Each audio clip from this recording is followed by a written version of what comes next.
Bien. Écoute, c'est important, je crois que c'est très, très important de vous dire que quand on parle d'identité en Haïti, on parle euh, de quelque chose de très complexe euh, pour plusieurs raisons. La première, c'est que contrairement à d'endroits dans le monde, donc quand on parle d'identité en Haïti, on ne parle pas d'une identité, mais on parle des identités. C'est ça, on parle des identités, c'est-à-dire, euh, quand on parle d'identité haïtienne, on peut se situer, on va dire, en fait, il y a deux variantes, on peut se situer à deux échelles de l'identité.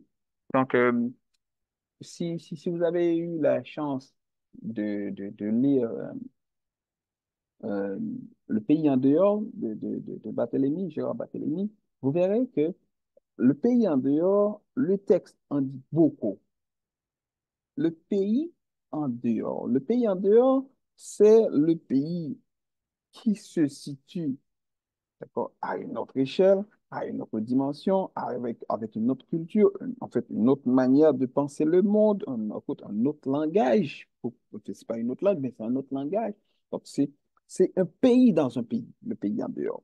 Mais le pays en dehors aussi, il y a une autre forme de justice, il y a une autre forme d'éducation, il y a une autre forme comment je peux dire ça, de lien d'autres formes de liens conjugaux. Donc, c'est-à-dire, c'est réellement un pays dans un pays. C'est-à-dire, quand on parle du pays en dehors, le titre de Barthélemy, c'est très intéressant.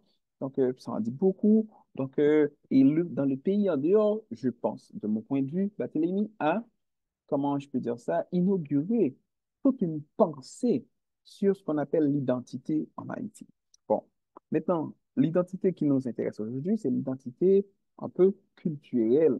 Donc, quand on parle d'identité culturelle, on voit d'abord le fait qu'un groupe de personnes s'adhère à des valeurs, à des règles, à des normes, à des manières de faire dans une communauté. C'est-à-dire, quand à chaque fois que vous vous trouvez dans une situation de dire, mon cher Boris, là, c'est comme ça nous fait. C'est-à-dire, ici, c'est comme ça se fait. Quand on te dit ça se fait comme ça veut dire beaucoup. En fait, ça veut dire beaucoup parce que, écoute, il y a beaucoup à apprendre.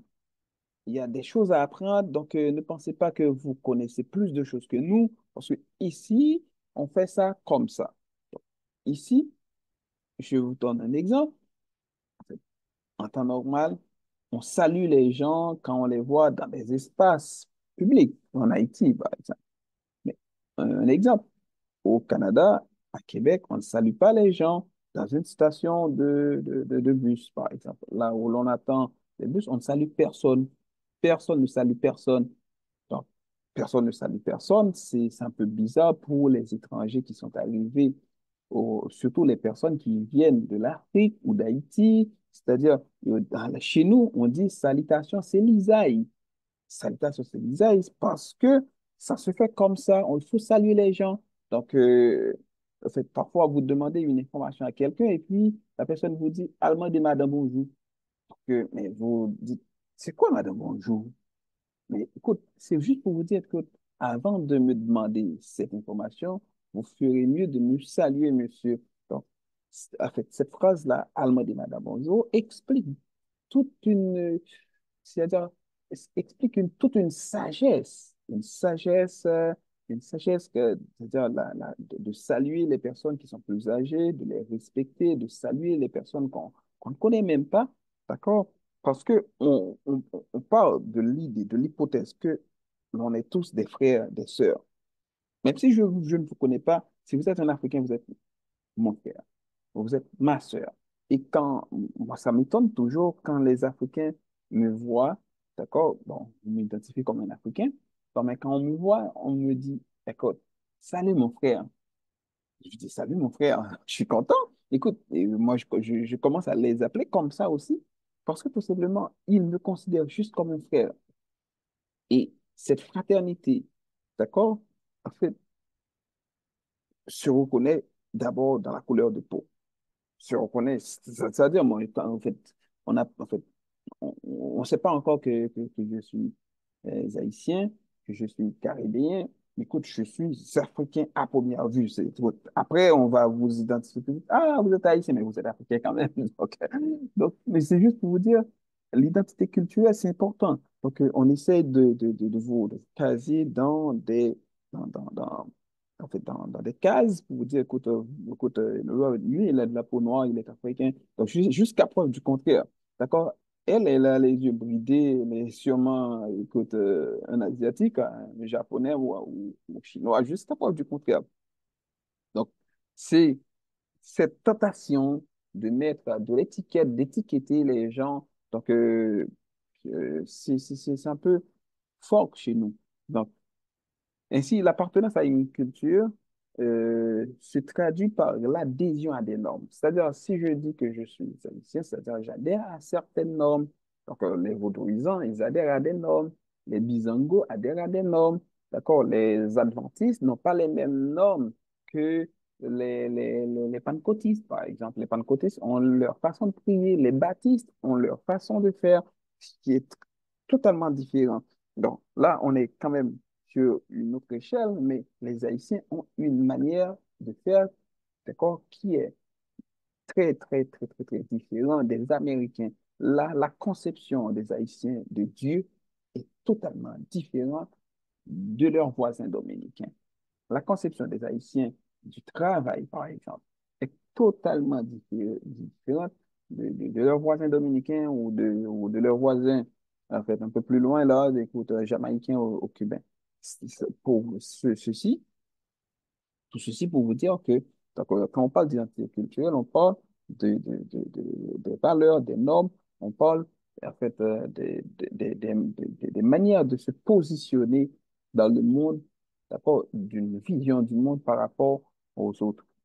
Bon, donc ainsi l'identité culturelle, d'accord, donne sens à la notion de communauté. C'est-à-dire, quand on dit communauté, si on prend le mot communauté, d'accord, c'est mise en commun d'abord. Ça veut dire, en fait, qu'est-ce qu'on a en commun qui fait que l'on peut se considérer comme une communauté? C'est-à-dire, la notion de communauté, c'est la notion de partage. Partage des valeurs, partage des pensées, partage des modes d'agir, partage d'une langue ou des langues, partage des langages et partage des croyances aussi. Donc, même si je ne crois pas comme, on va dire, je ne crois pas comme un adventiste, je ne crois pas comme un catholique, je ne crois pas comme en fait, en tout cas, peu importe, mais on partage certaines choses en commun, d'accord? Du moins, dans la manière même, le fait même qu'on puisse prendre le soin d'écouter pour comprendre. Et cette compréhension amène à questionner, à comprendre par rapport. Quand on essaie de comprendre, on essaie de se situer par rapport aux autres aussi. Donc, d'écouter les histoires, d'accord? D'écouter les parcours de vie et puis de se dire, écoute, mais je comprends parce que, écoute, ça se fait comme ça ici. Donc, pour vous dire qu'il croit tout ceci, pour vous dire que l'identité culturelle, c'est très important. Donc, euh, quand on parle d'identité, on parle d'unicité, d'accord, de chacun par rapport aux autres. Mais en même temps, l'identité est aussi quelqu'un qui rassemble les éléments qui sont identiques, d'accord. Entre les vaudouisants, ils partagent des choses. Entre les protestants, ils partagent des choses. Entre les étudiants, ça partage des choses. Entre les étudiants, les étudiants, ça lise, les étudiants ont des devoirs, les étudiants, écoute, ont des objectifs. Les étudiants croient qu'ils peuvent changer le pays. Les étudiants pensent qu'ils sont en position d'élite. Ils se considèrent comme élite intellectuelle. Donc, on partage beaucoup, beaucoup, beaucoup, beaucoup de choses ensemble.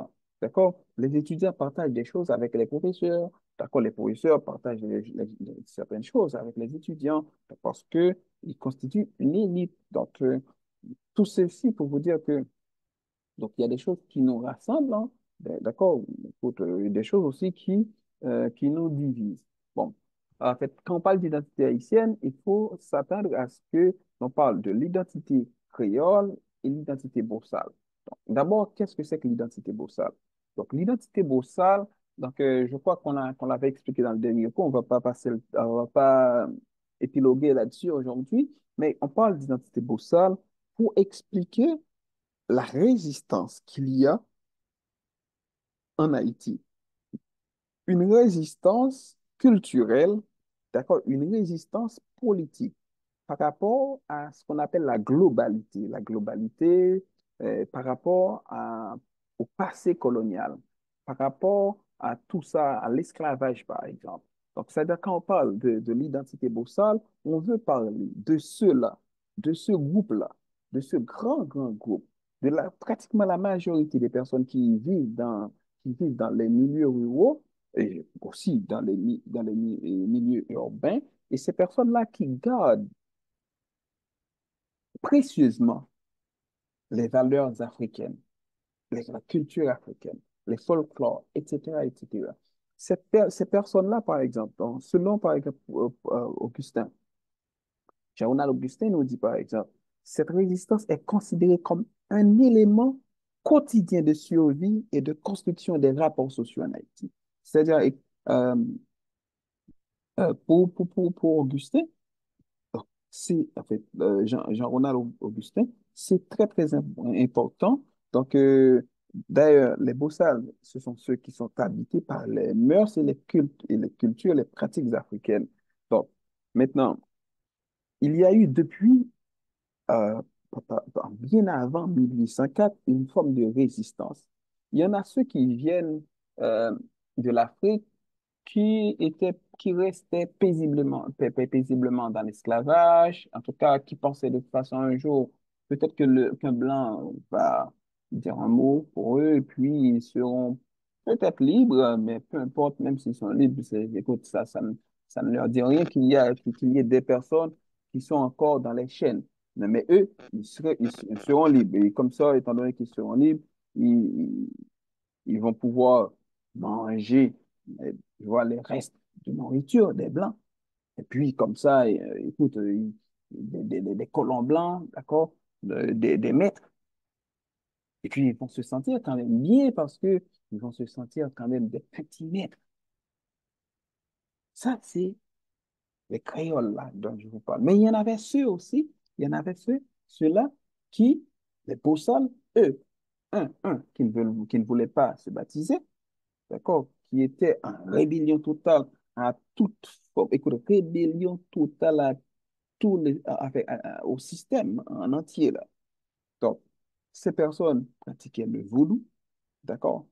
De nos jours, ça continue à pratiquer le vaudou, même si ça ne pratique pas le vaudou, mais écoute, ils vont pas, écoute, parler mal du vaudou.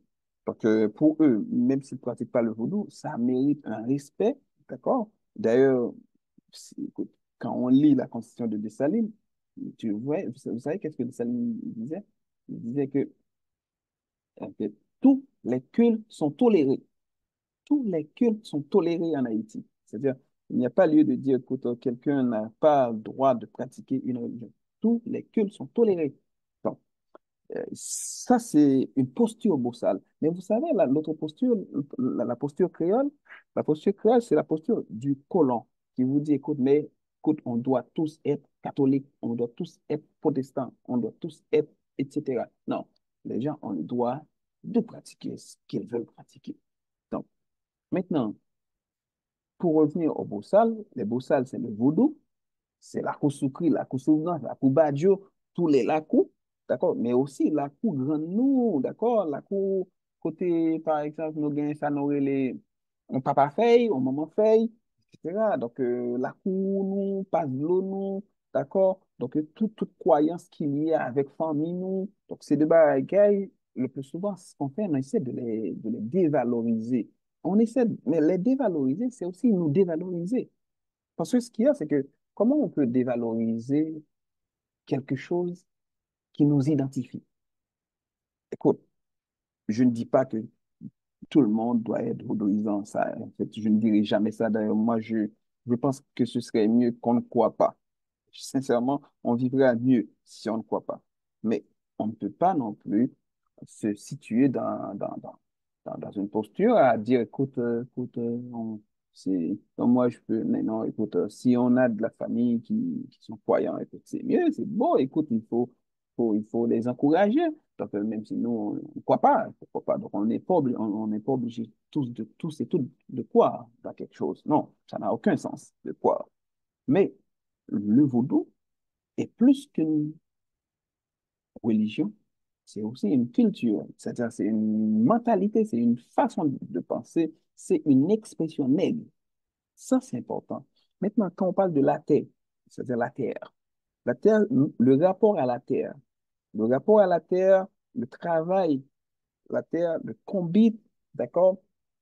En fait, le démoitier, par exemple. Donc, en fait, il y a toute forme de rapport à la terre qu'on a, d'accord? L'élevage, hein, d'accord, c'est aussi, en fait, bon, ok, mon bête pour moi, bête là, fait déporter.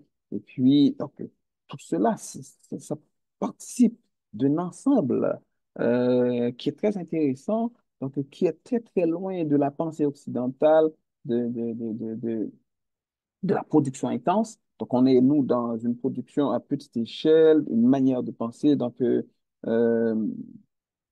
c'est très, très différent. Le rara, c'est une expression intéressante de la culture bossale. En fait, le rara aussi, c'est ce qui fait toute l'importance du rara, c'est parce que le rara, c'est aussi la culture autochtone, c'est-à-dire la culture des Taïnos, des Azawaks, des Kraïs, des Siboney, mais aussi c'est la culture aussi des Africains. Donc, en fait, il y a beaucoup de questions là-dessus. Est-ce que le Rara est plus d'origine africaine ou est-ce que le Rara est plus d'origine, je dirais, Taïnos. Euh, donc, c'est un débat ouvert là-dessus. Donc, juste pour vous dire tout ça, donc, en fait, la médecine traditionnelle par rapport à la médecine feuille, donc, ou la médecine naturelle, si on veut l'appeler comme ça, la solidarité, les formes de solidarité qui existent dans les communautés boussales, d'accord? Donc, c'est aussi intéressant. Donc, toute l'africanité, toute l'africanologie, toute l'africanophilie, donc cet amour de l'Afrique, ce rapprochement à l'Afrique, donc aussi cette amertume de se trouver dans un continent où je suis sincèrement, écoute, on est très loin de notre terre natale, mais aussi en même temps, on est content d'avoir ce butin de guerre qu'est Haïti, d'accord? C'est-à-dire, en d'autres mots, on va dire comme ça. C'est-à-dire, le beau sale ne se voit pas dans la peau de blanc. Le beau sale ne se voit pas. euh, donc, il n'a rien à tirer de l'Occident. Il est écoute, il n'est pas dans un processus de développement à l'occidental. Ce qui est important, c'est la vie. Et la vie, c'est le vivre ensemble pour eux. La vie, c'est le vivre ensemble. La vie, c'est leur terre. La vie, c'est leur corps. La vie, c'est leur famille. La vie, c'est leur lacou. D'accord? La vie, c'est leur vaudou. D'accord? La vie, c'est leur terre, leur rara. Donc, c'est c'est leur langue, le créole. D'accord? Donc, c'est tout ça. Et c'est tout ça. Donc, qui fait l'identité bossale. Donc, l'identité bossale, ce sont ceux et celles qui s'inscrivent dans une perspective de décolonialité. C'est-à-dire, ils ne s'inscrivent pas dans un processus, et ce qui est très intéressant. C'est-à-dire, pendant que le colon, le blanc, euh, le maître, qui, en fait, qui les appelait esclaves, eux, ils ne comprenaient même pas le mot. Qu'est-ce que ça veut dire esclave? Écoute, ils étaient des rois, des princes, écoute, ils étaient des hommes libres chez eux. Et puis là, ils débarquent, là, vous les appelez esclaves, mais eux, ils ne se reconnaissent pas dans ça. C'est-à-dire c'est là toute la différence entre l'identité assignée et l'identité projetée. eux, ils se reconnaissent comme des marrons, c'est-à-dire comme des personnes qui disent non à cette manière de faire, à cette manière de vivre. Donc, au lieu de vivre dans la plantation, ils préfèrent de les brûler, ils préfèrent de fuir la plantation. D'accord? Donc, c'est une posture, en fait, un peu très, euh, écoute, très, très, très intéressante dans la mesure où c'est forme de résistance à ce qu'on appelle l'exploitation de l'homme par l'homme. Donc, pour Edmond Derrissmont, il nous dit que euh, l'identité bossale est composée des lambeaux d'héritage africain. Les bossales parlent le créole, ils sont vaudouisants et vivent en général en souvenir de la Guinée. C'est-à-dire, dans leur tête, on ne peut pas enlever l'Afrique parce que c'est l'Afrique qui participe à leur identité, qui participe, en tout cas, qui donne sens à leur existence. Et même dans le vaudou, donc, la croyance dans le vaudou, c'est on ne meurt pas dans le vaudou. On fait ce qu'on appelle une traversée. Et la traversée, c'est pour retourner quelque part en Afrique. Et l'une des manières de retourner en Afrique, pour mourir. Donc, il faut mourir et l'Afrique, c'est notre demeure éternelle. Donc, et cette conception, c'est pour vous dire que c'est une conception très, très, très matérialiste. Donc, de croire que après la mort, on aura ce qu'on appelle, euh, on aura un lieu. Mais ce lieu-là, par exemple, c'est pas dans le ciel, mais c'est plutôt l'Afrique. Donc, c'est tout ça pour dire que c'est une manière de rejeter donc, non seulement l'idée du ciel, tel que la pensée, l'Occident chrétien et blanc, donc pour penser à quelque chose en fait moins idéaliste, un peu plus matérialiste, donc le retour à l'Afrique comme, comme le- comme en fait, le dernier lieu de repos, par exemple. Donc, les bossals ce sont des personnes qui sont conscientes qu'ils ont été victimes, d'accord, et cherchent à exprimer leurs ressentiments, que ce soit à travers les arts, la peinture, la culture, en fait, dans leur manière de penser, il y a toujours des revendications. C'est-à-dire, comment peut-on demander à des personnes qui ont été victimes 3 siècles, d'accord, 1503, 1803, là on parle réellement pour Haïti, mais l'islam a continué un peu partout à travers le monde. On peut, vous voyez, jusqu'à 1960, on parle de décolonisation de l'Afrique, mais aujourd'hui encore, on est dans un processus de néocolonialisme, d'accord, ou néocolonialisation. Donc, non, en fait, la néocolonialisation ou le néocolonialisme est un fait. D'accord? C'est pas c'est pas quelque chose qu'on imagine. C'est un fait. Donc, il y a toujours ceux qui veulent dominer, d'accord? Ceux qui pensent qu'ils sont les maîtres du monde, d'un côté, et eux, qui sont des victimes et qui continuent soit à fuir, ou à résister ou mourir. Donc, ça, c'est ça. Mais dans notre côté, on parlait de l'identité bossale. Maintenant, qu'est-ce qu'on peut dire de l'identité créole?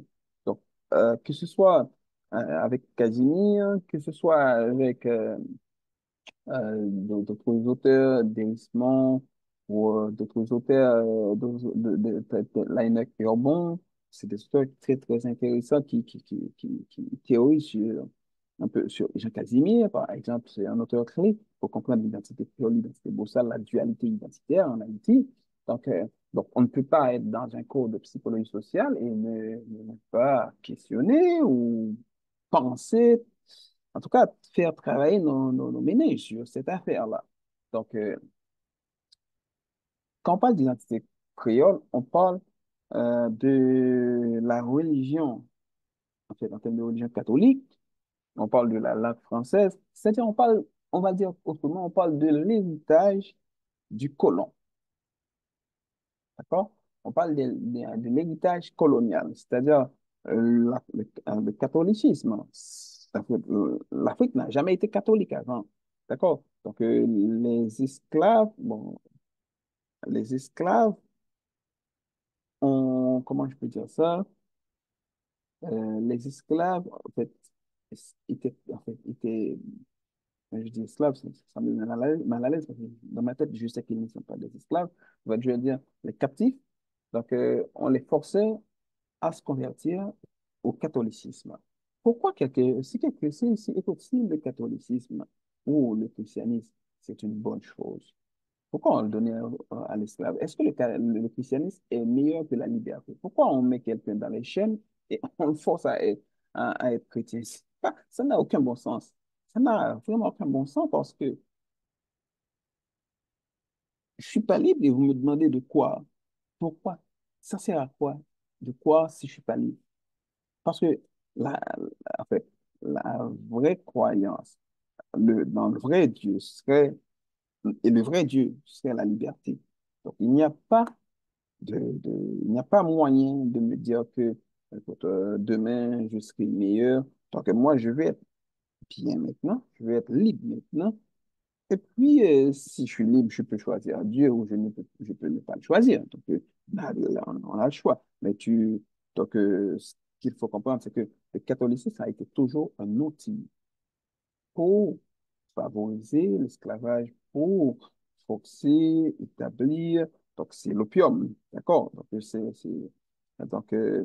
mais c'est pas seulement le catholicisme, il faut le dire aussi. Écoute, la religion, en fait, les musulmans, les arabes étaient aussi des esclavagistes. Donc, ce ne sont pas seulement les catholiques. Donc, et puis, je dis catholiques, mais n'oublie pas, par exemple, dans les bateaux, écoute, les bateaux portaient les noms des saints des saints. Il y a des bateaux qui participaient à l'esclavage qui s'appelaient David, d'accord, Jacob, etc. Donc, mais il n'y avait pas que des catholiques. Il y avait beaucoup de protestants aussi qui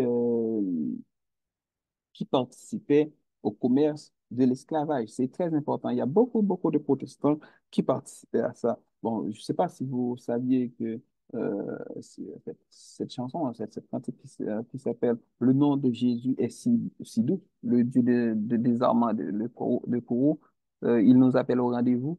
En fait, précieux nom de Jésus. En fait, on l'a écrit au moment même où les esclaves montaient sur les bâtiments. Donc, c'est John Newton qui, je crois, qui a composé cette chanson. C'est un esclavagiste. Un, En fait, c'était un, comment on appelle ça, un capitaine de négrier. D'accord, un capitaine négrier. Il était tellement content, tellement fier de voir comment les esclaves obéissaient, comment les captifs, en fait, embarquaient pour aller à la destination finale, qui est quoi, des Boussales, pour les vendre. Donc, il voyait que, écoute, il y avait beaucoup de rendement et il a composé cette chanson pendant, pendant ce temps-là. Donc, il y avait des vagues. Donc, c'était violent.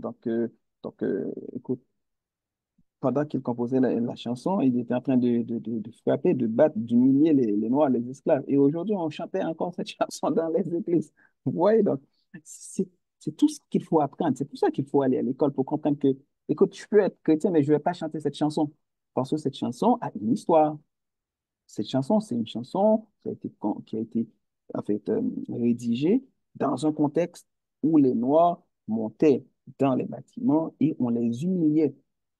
Et la personne qui a composé cette chanson, écoute, c'est un aiguillé, un marchand d'esclaves, un marchand de noirs. Ah, maintenant, écoute, moi, je ne peux pas être chrétien, je suis en train de chanter, oh, précieux nom de Jésus. Non, je ne vais pas chanter cette chanson. Bon, c'est juste pour vous dire que il faut, en tant que jeune, d'accord, haïtien, vous avez le droit d'être chrétien, vous avez le droit d'être catholique, mais il faut être conscient de ce que vous êtes en train de faire. Donc, ça, c'est important. Donc, pour revenir sur l'identité créole, donc, on va dire que l'identité créole est en effet une tentative de rapprochement vers l'Europe, vers l'Amérique, c'est une forme d'américanisation, d'accord? Et tout ce qui vient de l'Europe est bon. Tout ce qui vient de l'Europe est parfait. Tout ce qui vient. C'est-à-dire, on prend plus de distance. On prend plus de distance pour critiquer, pour remettre en question. Donc, on est en train en fait, d'entrer à fond dans la globalisation sans se questionner, sans prendre sans prendre une distance. Et puis, écoute, donc, on est en train de performer dans ce qu'on appelle une personnalité qui n'est pas la nôtre. Donc, c'est ça, le créole veut être plus royaliste que le roi, il veut être plus blanc que le blanc. Donc, euh, genre, là, en fait, cette photo, en fait, que j'ai mis là, donc, ça illustre un peu, en fait, vous connaissez le titre de l'ouvrage de Franz Fanon, Peau noire, masque blanc. C'est-à-dire des individus oui, qui sont noirs, mais qui continuent à performer comme s'ils étaient blancs. Donc, c'est-à-dire c'est une forme de déni de soi, déni de reconnaissance, déni de ce que l'on est. Donc, pour Barthélemy, je le cite, il dit, les créoles sont perçus comme des néocolons qui ont organisé et maintenu, après 1804, après l'indépendance, une colonisation interne des paysans boussas. C'est-à-dire, le blanc, le colon blanc est parti. Cependant, les colons noirs restent. Les colons noirs continuent, d'accord, à porter le masque blanc pour maintenir la masse dans ce qu'on appelle, dans une forme d'esclavage, d'accord, dans une forme c'est comme ce qu'on appelle le néocolonialisme, non? Donc, c'est-à-dire, si vous prenez, écoute, Ariel, écoute, il fait le travail de son maître, d'accord? Et c'est valable pour beaucoup de dirigeants, d'accord, d'Haïti et d'autres pays d'Afrique, c'est-à-dire qui, tout ce qu'ils veulent, c'est faire la volonté de leur Dieu blanc, du blanc, tout court. Donc, euh, c'est-à-dire une colonisation interne des paysans bossales, c'est-à-dire on essaye de garder les bossales, d'accord, en fait, en tout cas, en marge de la société. En fait, le code civil de Duvalier, c'est un exemple, d'accord? Donc, il y avait je crois que c'est Aristide qui a changé ça un peu, mais avant ça, il y avait ce qu'on appelle, dans les actes de naissance, on faisait la différence entre citadins et paysans. D'accord? C'est-à-dire, on est dans un pays, mais on veut toujours diviser. On veut toujours nous diviser donc, pour mieux régner aussi sur nous. Donc, et ça, ce qui arrive, c'est que ce qu'il faut comprendre, donc, c'est-à-dire, oui, en fait, les colons sont partis, les Français sont partis, mais ceux qui restent là sont pires, parce qu'on ne peut pas s'en débarrasser. J'estime que c'était peut-être plus facile de se débarrasser des colons, d'accord, des esclavagistes, mais aujourd'hui, ce sont nos propres frères, nos propres sœurs qui, écoute, qui essaient de nous réduire, d'accord, à nos plus simples expressions. Donc, et, et ça, c'est là encore l'opposition entre les élites qui, eux, à l'image du blanc, continuent à nous maintenir dans ce qu'on appelle dans la crasse, dans la pauvreté, dans la misère. C'est une autre forme d'esclavage. Et pourquoi? Pour arriver à dire, écoute, mais peut-être que ce serait mieux de rester dans l'esclavage. On sait peut-être mieux, tu vois, de rester dans cette situation. Donc, moi, ce que je vous invite à faire à partir de ce cours, c'est vraiment à prendre un peu de distance et à vous questionner par rapport à votre position. Parce que, généralement, dans le département de psychologie à la faculté de technologie, on ne forme pas des étudiants qui peuvent penser. Ça, c'est un handicap qui a existé pendant longtemps à la faculté et qui continue encore d'exister. C'est que ceux qui font la psychologie n'ont pas, en fait, ont de moins en moins tendance à, j'ai pas envie de le dire comme ça, mais euh, cette capacité d'autoréflexion, En fait, ça fait souffrir, mais c'est la manière dont on enseigne aux étudiants. Donc, c'est comme c'est comme genre, en fait, on n'attend pas d'un psychologue qui peut réfléchir comme un sociologue. Pourquoi pas? Un psychologue peut réfléchir, un psychologue peut écrire, peut produire, et puis peut sortir de ce carcan. Donc, moi, je crois que, en fait, on est capable, en tant qu'étudiant en psychologie, de commencer à poser les bases pour des réflexions sérieuses. Qu'est-ce qu'on peut faire de la psychologie? Comment la psychologie peut participer à la décolonisation mentale d'Haïti? Comment la psychologie peut participer à la décolonisation psychologique? Comment la psychologie peut participer à la décolonisation spirituelle aussi? Et comment la psychologie peut participer à la décolonisation économique, la décolonisation sociale? Donc, comment peut-on être soi-même à partir de la psychologie?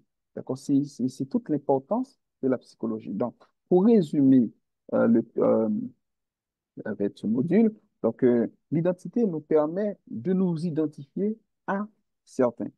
Par exemple, la majorité des Haïtiens s'identifient à Dessalines. À Dessalines, le grand, l'empereur, donc pour toutes les raisons que vous connaissez, mais il n'y a pas qu'Haïti ou que les Haïtiens qui admirent Dessalines. Dessalines est considéré dans le panthéon vaudou haïtien et dans le panthéon vaudou mondial comme un dieu, d'accord? Comme un loi, comme un esprit. Donc, au Bénin, on vénère Dessalines, d'accord? Donc, mais Pétion, par exemple, est moins considéré en Haïti. Moi, je ne me considère pas comme descendant de Pétion. Donc, je m'en excuse. Donc, Pétion est ce qu'il est pour moi. Donc, euh, c'est le Papa Bonquet qui a participé à l'assassinat de Dessalines, donc, qui nous a mis dans cette situation et qui avait fait, euh, comment je peux dire ça, fait en fait, il y a eu un accord de circonstances, c'était magnifique, mais en fait, qui continuait, qui n'avait pas pu se concrétiser. Donc, l'Union des Noirs et des Mulâtres, vous connaissez la suite, ça s'est mal passé, ça s'est mal fini, parce que tout simplement, en fait, Pétion, écoute, son, son père blanc ça le manquait beaucoup. Ça lui manquait beaucoup. Et c'est la première personne qui a proposé à ce qu'on paye la dette de l'indépendance. D'accord? Boyer, naturellement, c'est Boyer qui a pris le relais, mais c'est son disciple, Boyer, mais c'est la première personne qui a proposé cela. Donc, ce n'est pas Christophe, ce n'est pas Dessalines. Bon, naturellement, ce ne serait jamais Dessalines ou Christophe. Donc, mais, question, c'est ça pour moi, écoute, et là, je l'enlève, comme vous voyez. Donc, moi, écoute, Dessalines, pour moi, c'est très important. Mais Pétion, si on fait un bac, Pétion incarnait ce qu'on appelle l'identité créole. Et Dessalines incarnait l'identité poussale. Maintenant, si on prend le drapeau, par exemple, ce drapeau-là, c'est le drapeau royal, d'accord, le drapeau de l'Empire. Euh, je ne dis pas sous les yeux le drapeau de Christophe, mais le drapeau de Christophe, ça rapproche un peu au drapeau des Saliniens. Donc, un peu, et ça, c'est le drapeau euh, de Petit un peu plus. Donc, ça nous permet aussi de dire que depuis longtemps, l'identité créole dominait l'identité bossale. Donc, c'est-à-dire, c'est toujours les créoles qui ont gouverné, en tout cas depuis la mort de Dessalines. Euh, il y a eu très peu de visages, de figures, donc, d'accord, qui ont pris part pour le peuple et qui ont pris part pour les Boussales. Donc, maintenant, euh, ces images nous permettent de nous situer historiquement. Donc, si j'avais demandé aux étudiants de s'identifier soit à Dessalines, soit à Pétion, je suis sûr que la plupart des étudiants, en fait, ont tendance à s'identifier à Dessalines et il y a une raison pour ça. Donc, on croyait que Dessalines incarnait le rêve de liberté, de bien-être. Donc, Pétion incarnait un petit peu le vagabondage, vous voyez, donc le laisser faire. Donc, en tout cas, il- c'est ça. En gros, c'est ça. Donc, et ce drapeau, c'est le drapeau de Duvalier, par exemple, qui est un peu, je dirais, il y a pratiquement le mélange, un petit mélange. D'accord? Il y a en fait, le noir et rouge, le bicolore noir et rouge, hein, qui est un peu désaligné, ça, on est d'accord là-dessus. Et puis, enfin, et puis avec les armes de la liberté de Pétion, donc, qui est inscrit au milieu. Bon, et puis là, en fait, l'identité nous permet de nous identifier aussi à certaines choses, par exemple. Quand on voit cette photo, d'accord, la citadelle, on sait rapidement, on sait c'est Haïti. Donc, quand on voit l'armoirie, d'accord, on dit que c'est Haïti. Donc, on n'a pas besoin de savoir s'il s'agit euh, d'un drapeau, parce que quand on parle de drapeau, on parle des identités aussi. S'il est plus créole que Boussal, d'accord, si ça ne faisait pas partie du rêve des Saliniens, parce que le rêve des Saliniens, c'est ça, c'est l'Empire. D'accord? Haïti, dans, dans sa fondation, n'est pas une république, c'est un empire. C'est un empire et Haïti n'a pas de frontières. D'accord? L'Empire n'a pas de frontières, donc ces frontières, cela aurait été la mer. Donc, en gros, c'est un peu ça. Donc là, on est dans l'identité. euh, et quand on parle d'identité, on est aussi dans l'idéologie, dans c'est des positionnements politiques, d'accord? Et c'est aussi une manière de se voir. Sûrement, quelqu'un aurait pu dire, écoute, moi, je préfère Pétion, et la personne a raison de préférer Pétion, d'accord? La personne a ses propres raisons. Moi, j'ai mes propres raisons de préférer peut-être Dessalines ou Christophe, pour moi, parce que ça incarnait un idéal majestueux, c'est immense en fait, l'empire l'empire des Saliniens, c'est immense. L'idée du royaume du Nord, d'accord? Donc, imaginez-vous un instant que Christophe aurait pu régner sur toute Haïti, par exemple. Donc, vous comprenez? Donc, imaginez-vous un instant aussi hein, que Pétion aurait pu régner sur toute Haïti. Donc, ce que, par exemple, son successeur a fait, donc, vous voyez, donc, a régné sur l'île entière et vous connaissez le reste de l'histoire. Donc, pour vous dire que c'est important de vous parler de tout ça, de l'identité, donc je pense que l'on va s'arrêter ici pour aujourd'hui. Donc, on va s'arrêter à ça. Et puis, notre prochain cours, donc, c'est déjà prêt, c'est juste, il est déjà 11h43 là. Je peux pas non, je peux pas le commencer aujourd'hui pour ne pas le finir. Donc, on va le faire bientôt. Donc, on va faire pareil. Je vous enverrai un, en fait, un lien pour voter, pour dire que c'est quoi, qu'est-ce que vous préférez, quel jour, etc. Donc, merci beaucoup. Ça a été un plaisir d'être avec vous pour cette séance. Et puis, on se dit à la prochaine. Et puis, bonne nuit, bonne soirée. Donc, peut-être on peut prendre 10 minutes s'il y a des questions. Mais sinon, moi, je vous dis, écoute, merci beaucoup et à la prochaine.